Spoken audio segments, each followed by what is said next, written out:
Voici donc comment vous devez prier.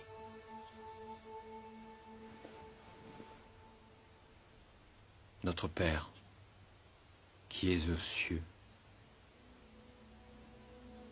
que ton nom soit sanctifié, que ton règne vienne, que ta volonté soit faite sur la terre comme au ciel. Donne-nous aujourd'hui notre pain quotidien. Pardonne-nous nos offenses comme nous pardonnons à ceux qui nous ont offensés. Ne nous induis pas en tentation, mais délivre-nous du malin. Car c'est à toi qu'appartiennent, dans tous les siècles, le règne, la puissance et la gloire. Amen.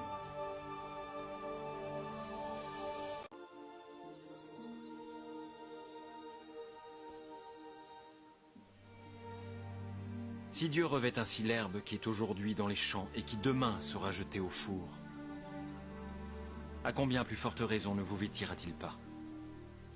Gens de peu de foi.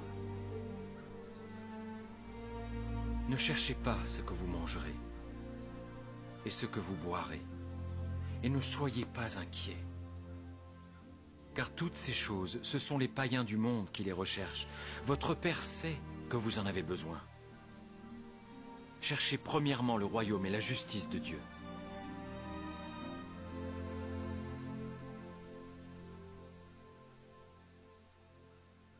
Et toutes ces choses vous seront données par-dessus.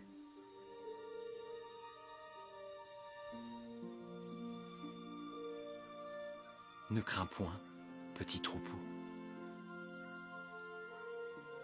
car votre Père a trouvé bon de vous donner le royaume. Vendez ce que vous possédez et donnez-le en aumône.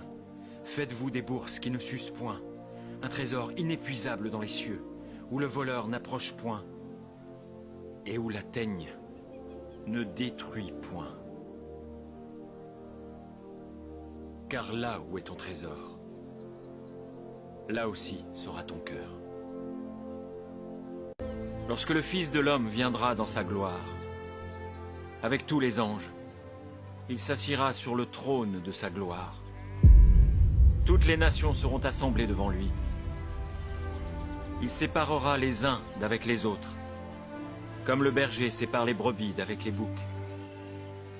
Et il mettra les brebis à sa droite et les boucs à sa gauche. Alors le roi dira à ceux qui seront à sa droite, « Venez, vous qui êtes bénis de mon Père, prenez possession du royaume qui vous a été préparé dès la fondation du monde. Car j'ai eu faim et vous m'avez donné à manger.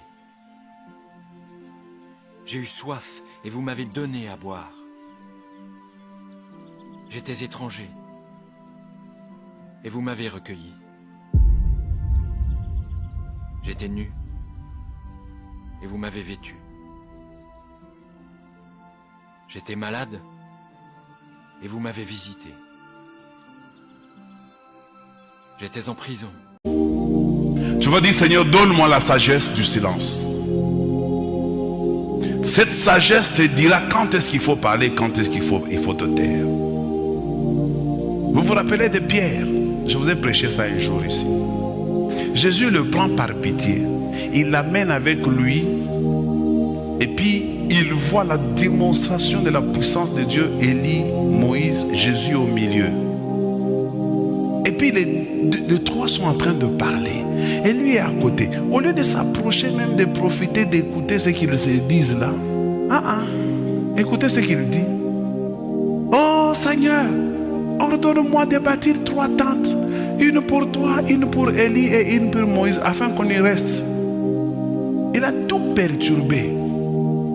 Parce qu'il a parlé. Peut-être il y avait la suite qu'il a manqué. Et la Bible dit, lisez bien dans votre Bible, aussitôt, les deux ont disparu, Jésus seul est resté, ils ont entendu. Maintenant, une fois qu'il a dit, celui-ci est mon fils bien-aimé, en qui j'ai mis toute mon affection, écoutez-le.